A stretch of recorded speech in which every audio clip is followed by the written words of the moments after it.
never thought that I would say this, but I kind of miss the Northeast.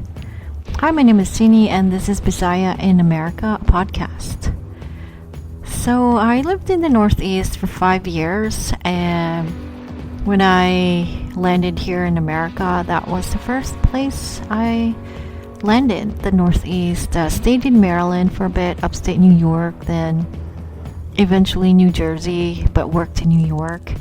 It was one of the best experiences of my life, and I wouldn't trade it for the world. I had the most magical 4 or 5 years of my life in America. It's truly magical, seeing snow for the first time, building snow angels with my now ex, and just traveling, to the Northeast. It was really wonderful. And at that time, it was perfect. So I thought that I had met the perfect guy. It was magical. We met in Washington, D.C. That was where our first date was. We had a selfie in front of the Capitol. And, our first date was strolling in the National Mall. I could never have asked for a perfect date. So the relationship started perfect, and then it progressed perfectly. When I was in upstate New York, my ex followed me there, and then he hung out with me, helped me out. It's truly magical. And then when I lived in New York, New Jersey area, he actually also moved there to be with me. And I thought that the fairy tale would last forever, but it didn't last forever. So I had to leave the Northeast. It's a complicated story. I actually wrote a book about it because people are asking, what are you doing here, in Texas? And I'm like, oh my God, it's a long story. I actually wrote a book about it. So do pick it up if you're interested and curious. It's called How to Get Over Your Ex from something from wholeness something. See, that was I've written a lot of books. Anyway, from heartbreak to wholeness, I think that's what I'll put in a link on the show notes. Yeah. So sometimes something so magical may not be sustainable, or that's what happened to me. So we did everything together the first 5 years, or the 5 years that we were together. We got a dog together. That was sometime in 2016, so we met in 2013. 3 years later, we got a dog, Bacon and Sky. So it was nice. We had our own, little world, but I didn't know that, in 2018 it will just all fall apart, and that he would just leave me for someone else without me knowing. And that's the thing as well. What do you call that? Sometimes you really have to respect the person you're with, because I would have understood. We had broken up, you were yeah, we're gonna break up, but then we would patch things up. So anyway, it would have been reasonable if he had just told me hey, I made a mistake, I found someone else, I kind of inserted the other girl while we were still together. But I would have really understood. I mean, as adults, we understand that people fall in and out of love. I would have been devastated, but I think I would have been okay, as compared to just ghosting someone, which essentially is what he did, because it's such a huge disrespect to the 4 or 5 years that we had together, to not just tell me that, hey, you know what, this is what happened, I'm gonna own up, I made a mistake, but then I'm gonna own up to this mistake, and then bye. That would have been a cleaner cut, rather than getting multiple slices and then not really, what you call that, not really knowing like where you stand, and only to find out through social media research. So I did my research. So I was actually like stalking, social media stalking, because you have to find answers, if the person just disappears. And I actually found out, built a timeline of this girl, and then I knew where that girl lived. So, not that I was gonna stalk them or anything. I just needed answers, and I just like, oh, so this is what happened. I know exactly like, oh, around this date, this is what happened. And I found out a lot of information about the girl, but because I just needed answers, I actually just lost all that information when I got my answers. Like I didn't retain them or hold on to them, and I blocked my ex's mom, and I'm pretty sure he blocked me first before I blocked him.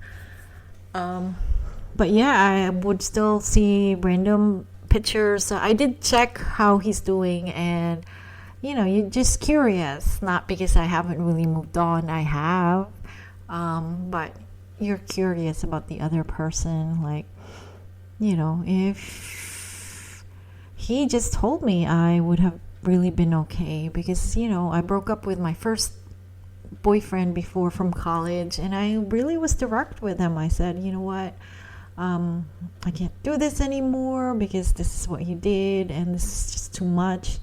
Anyway, my first boyfriend, it involved money, and it involved like he was involved in other things, like drugs, and he was just dishonest. And after being with him, I just decided, let's not do this anymore. And then I was pretty upfront about it, pretty direct, and I stand by my decision. It may have hurt the other person, but I was honest. So, but the thing is, I did not expect that my last ex would do that to me, because we had 4 or 5 years together, and just to disrespect, you have to not respect the other person if you just lied to them. I really wish he would just have manned up and said, like, I messed up, this is what I did, I'm sorry, and let's just move on in different directions. And but the ideal often doesn't happen. But literally, my life is better now, and it actually took a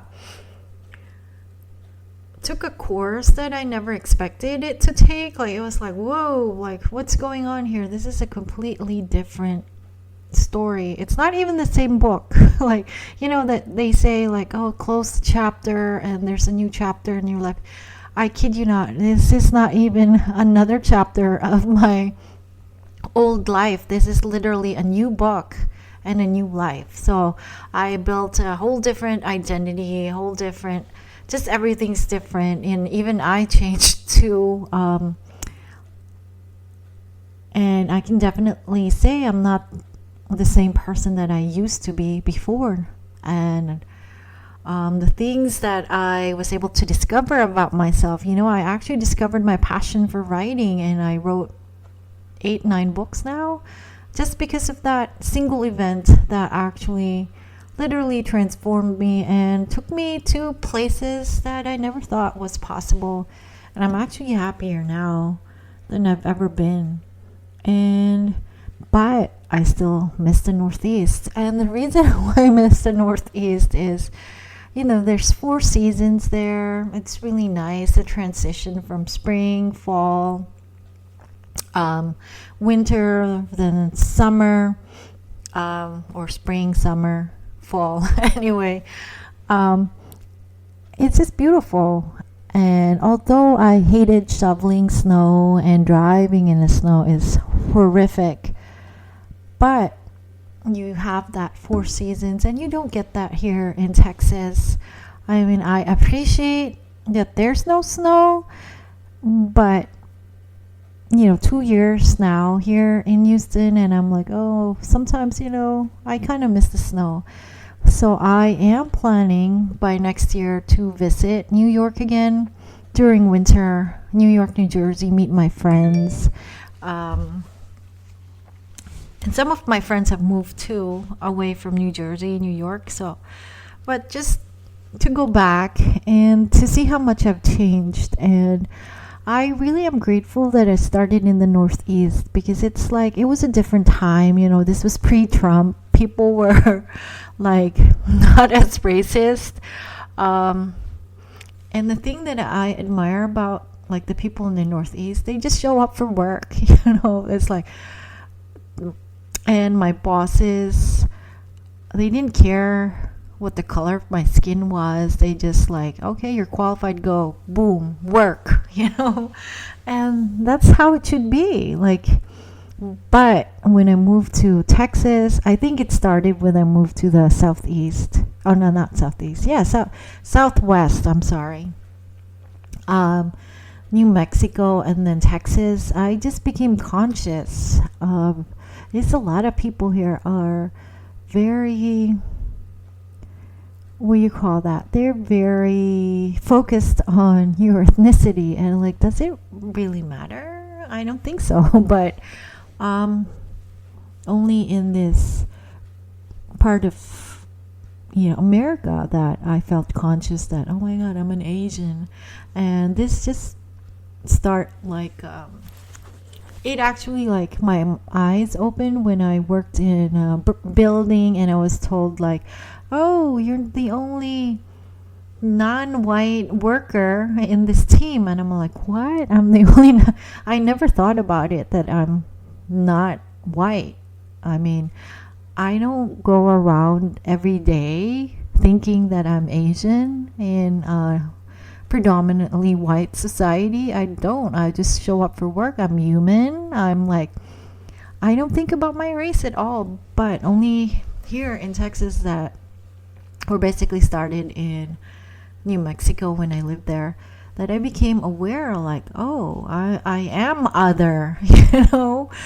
And it just felt weird because only in this part of America that I'm aware that I'm other. And but in the Northeast I was living blissfully, like I wasn't even like thinking like, yeah, I'm Asian or something, you know. I just went to work, and somehow it didn't really matter. So one of the more racist things that happened to me was when I worked in New Mexico. And so apparently I'm a therapist, and I work with all demographics, kids to the elderly. And I was working in this daycare, and I was just shocked. Like, I would be maybe 5 minutes, like, you have to tell them, like, exactly what time you're going to be there. But, I mean, like, dude, it's a daycare, dude. And you can't, like, fudge the numbers. Like, if you're there by 9:30, you have to leave by 10:30 or something, or even if you leave by 10:15, I mean, that's still within the reasonable 45 minutes to 55 minutes of work, that you're supposed to be there. But apparently they're kind of weird. Like, if you say you're going to be there at 9:30, you have to be there by 9:30 on the dot. And then they kept making stories about me. Like, I'm like, like I spend 20 or 30 minutes in the parking lot. I'm like, what? Why are there cameras in the parking lot anyway? And also, why would I be spending 20, 30 minutes in a parking lot when I have to go drive like somewhere for my next client? And then when I asked the other lady from my company that I worked with, I asked her, like, you go to this daycare, right? And she said, yeah. And I asked her, like, have you ever been late? And she said, yeah, all the time. And I'm like, do they ever give you a hard time for being late? And she said, no. And because, of course, she was white, or like Hispanic white lady. And so I found out through um, another Filipino, that apparently there was another Filipina that worked there before, worked in that daycare, and she got in trouble because they started making up stuff about her, that she was fudging her time, like, manipulating her time. I'm like, how can you even manipulate your time? I mean, someone has to sign for it. Like, it's not like you're signing for it, like, or I don't know. But anyway, that was like the first time, like, I'm like, whoa, dude, this is like crazy insane. Like, they're just watching me, and I felt kind of paranoid. I'm like, really? They're watching me in the parking lot? That's kind of weird. And that was really eye-opening for me, because outside the Northeast, you have to be aware that you're the other, that you're not, you're not white, or you're not the majority, you're the other. And that was really eye-opening for me. And of course there's other what you call that, experiences too, like they would just stare at me. And then I think I went to this random, like, small town in New Mexico, and I think I was the only Asian girl that just happened to pop up in there. And I kid you not, when I walked in this, it was a pie shop or something, everybody just stopped. I'm like, okay, why is everybody stopping and staring at me? And I'm like, am I being paranoid? But apparently, because they don't see, Asians there as much. So yeah, I can understand that in a way. But being like, I don't know, just focusing on that individual that is the other, that's just kind of weird to me. And anyway, in New Mexico, I was able to meet this. They were Africans, and they were really nice and friendly. They spoke with me, and like, where are you from? And then we're here. Like, we got to know each other for a bit, and we would bump into each other at a Starbucks. They were really nice. But the thing was, in my head, I'm like, dude, what are you guys doing here? Like, because I was afraid for them, because, they're in a place that they're considered as other, and then they're very distinct. Maybe I can hide behind my dark hair, but they're very distinct. And I was just aware that these dudes, they may be putting their lives in danger, because they're literally in a place where they're considered other, and they stood out. And yeah, that was really eye-opening. And then when I came to I moved to Texas, it was kind of weird. So I kind of live in Houston, but I work in the outskirts of Houston. And I remember there was this client, and he had a Trump flag, and that was a red flag there, basically telling me, like, oh, you have an accent, therefore you don't speak English because you have an accent. I'm like, dude, really? You can understand me, right? And that just utter disrespect for the other, someone that's the other. And then he said something like, oh, they should train people from you before they ship you over to the US. They should teach you how to speak English. And I'm like, dude, I speak English, dude. Like, I literally I'm not a violent person, but at that time I was like, I wonder if I like start acting out, I'm most likely gonna lose my job. But it's really horrible experience. And I'm like, oh my God, this is like full-blown racism here. That all that's lacking is the pitchfork. And to people that are racist, you shouldn't really be racist. We're all human beings. And for one thing, we don't really have control as to our skin color. I'm I'm not at fault that I'm brown. Like, my mom and dad, both brown, like, heredity, genetics, I'm brown. And to focus on, your skin tone, your skin color, and your race, I mean, that's kind of weird. Like, at the end of the day, does that really matter? What it means is that, certain countries, they just look like each other, a lot like each other, because, for thousands of years, people just stayed in one geographic area, like close proximity to each other, probably married cousins or first cousins, so they look alike, right? So therefore, if their dad was brown, their mom was brown, they would pass that on to the next generation. That's all it means.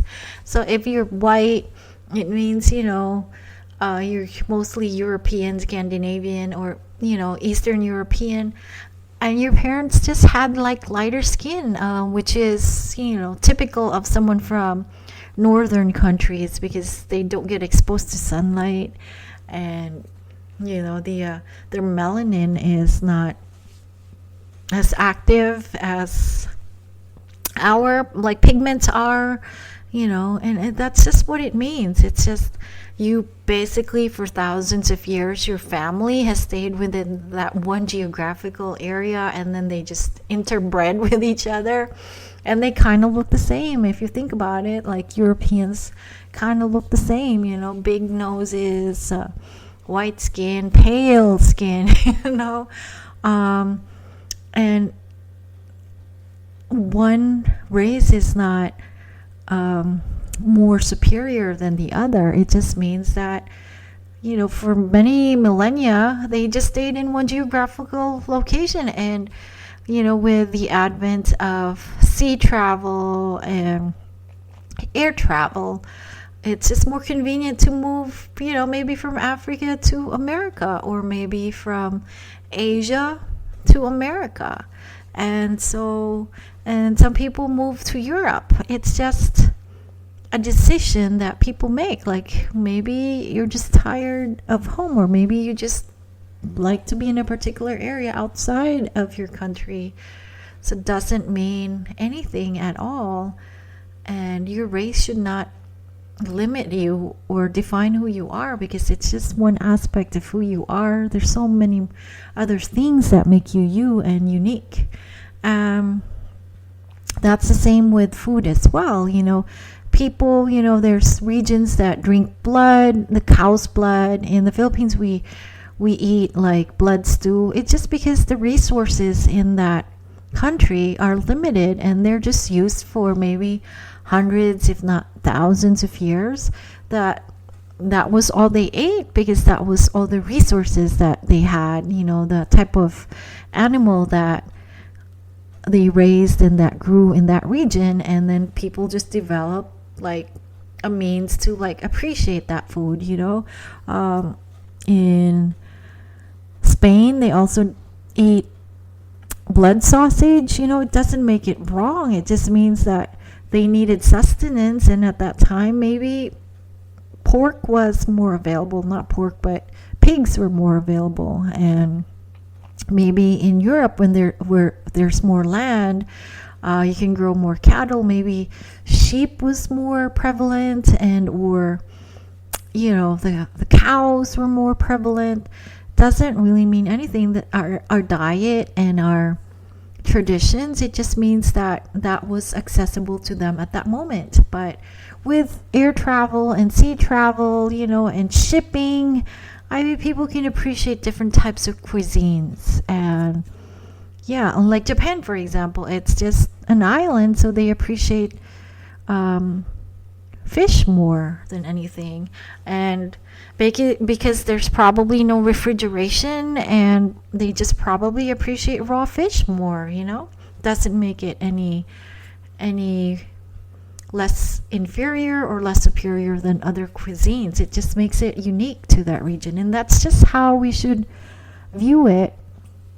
Look at our differences as something that's to be celebrated, because human beings at the end of the day are very resourceful, and we will just make the most out of the land. And we just procreate too. Whoever, like a distant cousin is there, we're just gonna exchange genetic information. So yeah, and America as well, if people think about it, was founded on, people that wanted to get away from Europe, from their European heritage. But there were people living in America at that time that got displaced, and it's basically a land grab. But it should be acknowledged as well, like, okay, there were indigenous people in America and they were just eliminated. Their land was grabbed from them, confiscated, basically not even confiscated, just stolen from them. And then here you are, like, your ancestors are saying, like, oh, you guys go back to Africa or go back to Asia. What are you guys doing here? I mean, the question is, what are you doing here too?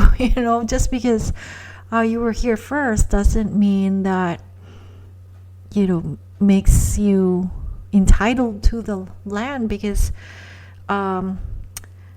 geopolitics changes, and politics changes everything, and the countries can change. They can add territory, they can reduce territory, there can be an invasion or something like that. What doesn't give you the right to say, like, hey, get out of here, because people can make a choice to live where they want to live.